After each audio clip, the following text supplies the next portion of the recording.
Hoje nós queremos continuar essa série, respondendo algumas perguntas. Crente pode ser padrinho de crianças na igreja católica? Eu quero um afilhado, né? Coisa bonita.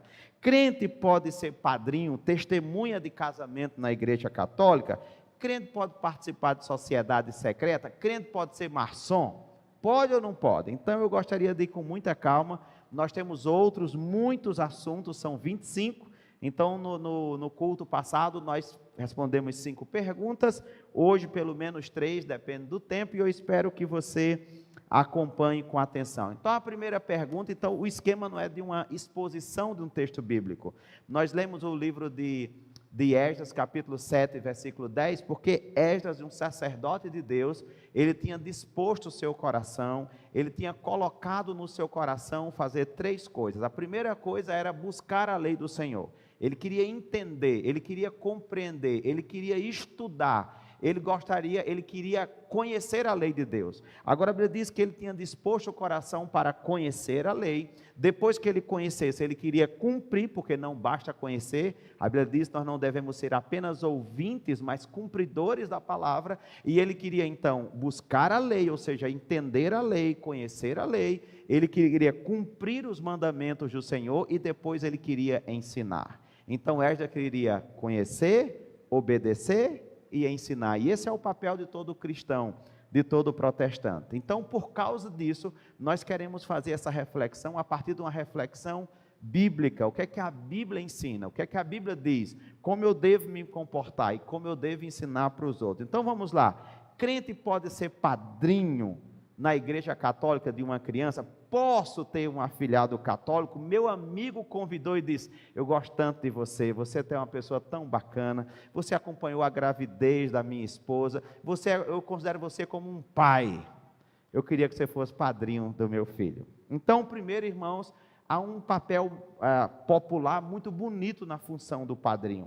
A ideia que se fala é que o padrinho é um substituto dos pais. Ou seja, em caso de falecimento dos pais ou em caso de falta dos pais, o padrinho supriria essa demanda.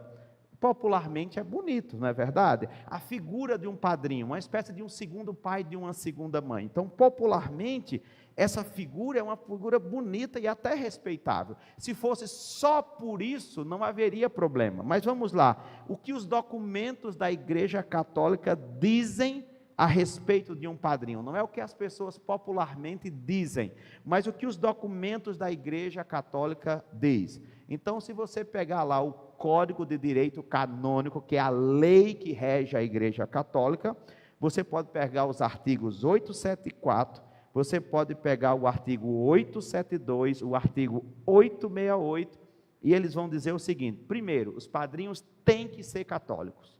Isso está no artigo 874, que no inciso 3 diz que o padrinho precisa ser católico, e ele tem que ser católico, e ele tem que ter participado da Eucaristia, e para ter participado da Eucaristia, tem que ter feito lá a crisma. Então, primeiro, você é católico? Não. Se você não é, pela Igreja Católica, você já não poderia ser. Não, mas o padre... Não, o Código Católico diz que não pode. Então, para começo de partida, você já não pode ser padrinho. Se o padre faz vista grossa, isso é outra coisa. Mas a própria Igreja Católica proíbe que isso aconteça. Está claro até aí? Bom, mas não é só isso. Se a criança não for católica, para você entender como isso é importante, se a criança não for católica, ela só pode ser batizada se o padrinho for católico. Então isso é importante. Se aquela criança participar de uma igreja que não é católica, veja, não é só o padrinho que tem que ser católico, a criança também deveria, mesmo sendo recém-nascida, deveria participar de uma comunidade católica. Se ela não for, digamos que ela veio de uma igreja, então o padrinho ou seja, até a criança tem que ser católica. Se não for, há um maior rigor, há uma maior presença disso. Até a criança tem que participar da comunidade. Ela não pode cair de paraquedas e ser batizada assim. Então, o padrinho tem que ser, e a própria criança tem que participar, para você ver como isso é importante. Não é apenas isso. O padrinho na Igreja Católica tem a obrigação de educar os seus afiliados na fé católica. Exatamente isso. Isso está lá no artigo 868, que diz claramente isso, que os padrinhos devem educar as crianças na fé católica. Então, primeiro, você não é católico. Segundo, você vai educar a criança numa fé que não é a sua? Né? Segundo problema. Um terceiro problema que nós precisamos pensar sobre isso é o problema do que representa o batismo na Igreja Católica. Então, a Igreja Católica tem 7 sacramentos. A ideia de sacramento é que o sacramento confere uma bênção. Nós entendemos que o batismo é uma ordenança. Jesus ordenou, nós praticamos. A Igreja Católica não, é um sacramento, ele confere uma bênção. Quando você participa do batismo, você está acumulando boas obras e você está como se fosse abrindo o caminho para o céu. Você está recebendo uma bênção especial que vai lhe encaminhar em direção ao céu. Ou seja, o sacramento católico, o batismo, portanto, estaria conferindo uma bênção, uma graça especial. A Bíblia não afirma isso. Uma outra coisa importante é quando você batiza, sabe por que ele se preocupa tanto em batizar? Para deixar de ser pagã, ou seja, ela está deixando de ser pagã para se tornar agora um cristão. A Bíblia não diz isso em lugar nenhum. Aonde isso está escrito que eu estou falando na Igreja Católica? No Código de Direito Canônico, número 1255, ele diz assim: para que a graça, olha, o favor, né? Para que a graça batismal possa desenvolver-se, é importante a ajuda dos pais. Este é também o papel do padrinho e da madrinha, que devem ser cristãos firmes, capazes e prontos a ajudar o novo batizado, criança ou adulto, que no caso, quando você era de uma outra fé, você pode também batizar adulto. Eles recomendam batizar no primeiro momento depois de nascer, mas no caso de uma conversão tardia, eles também admitem o batismo.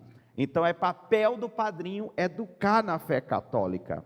Eles inclusive dizem lá no artigo 867 que você tem que batizar rápido, logo quando nasce, ou seja, a criança nasceu, ela deve ser batizada nas primeiras semanas logo do nascimento e até antes disso, porque eles entendem que a criança estaria recebendo uma bênção, mesmo ela não sabendo nada do que está acontecendo. E se ela estiver em perigo de morte, ela tem que ser batizada sem demora, não pode esperar nada.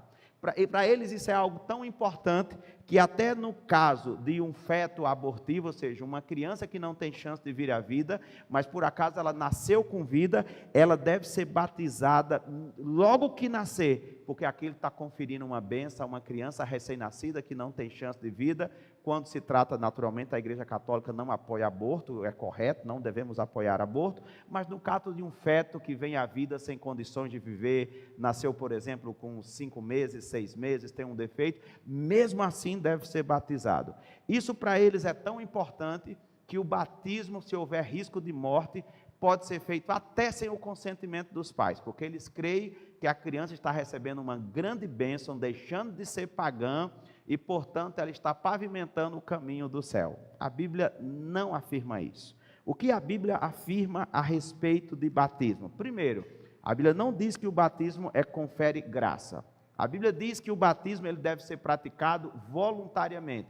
Pega o batismo de João Batista, ele pregava no deserto e as pessoas iam até João Batista. Foi inclusive o que Jesus fez. E João Batista pregava o quê? Arrependimento de pecados. E o que é que as pessoas faziam? Confessavam os seus pecados. Para que haja batismo, é preciso que haja confissão de pecados. E as pessoas tinham que assumir uma nova vida, tanto que alguns fariseus queriam se batizar e João Batista não deixou. João Batista disse: raça de víboras, vocês estão pensando que vão fugir da ira de Deus? Em outras palavras, vocês estão pensando que só porque vocês se batizam estão salvos? A ira de Deus, se vocês não mudam de vida, não adianta se batizar. Ou seja, o batismo, irmão, não livra ninguém do inferno.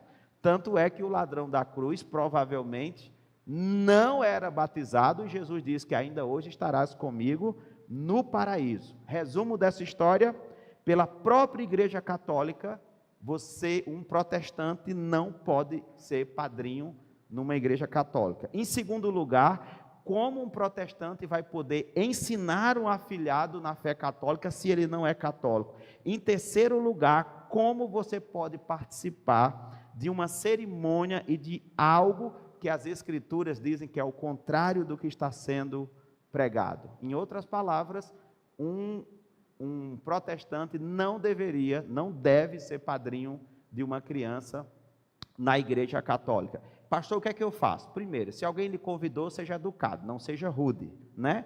Não seja mal educado, você não precisa ser grosseiro. Se a pessoa teve a consideração de lhe convidar, você com muito jeito, com muito tato, com muita educação, você pode dizer: fulano, eu estou muito feliz com o convite, eu me sinto muito honrado, eu já me sinto padrinho dessa criança, eu já me sinto antecipadamente como se fosse responsável por ela. Conte comigo, eu vou orar por essa criança para que Deus abençoe ela e a sua casa. No entanto, pedindo muita educação a você, não sei se você sabe, a própria Igreja Católica proíbe que um protestante seja padrinho. Uma outra coisa é que nós temos fé um pouco diferente nesses aspectos. A sua própria igreja proíbe que isso aconteça. Então, com muito respeito, eu gostaria de lhe pedir licença, eu gostaria de dizer para você que essa criança, eu vou amá-la pelo resto da minha vida, mas eu não poderei ser padrinho dela na igreja, mas sou no coração. Pronto, você foi educado. E pastor, ele não gostou. Meu irmão, se ele não gostou, paciência. Entendeu? Se ele não gostou, paciência. Você seja muito amoroso, seja muito educado, não debata. Não, mas não sei o quê. Não debata, não vá para debater. Leve um presente no dia que você for dizer o não, entendeu? Leve um presente. Se ele lhe convidou no meio da rua, você aceita. Eu faço questão de ir na sua casa. Que dia eu vou na sua casa para a gente conversar? Não precisa responder de supetão. Depois você vai com muito carinho e com muito amor.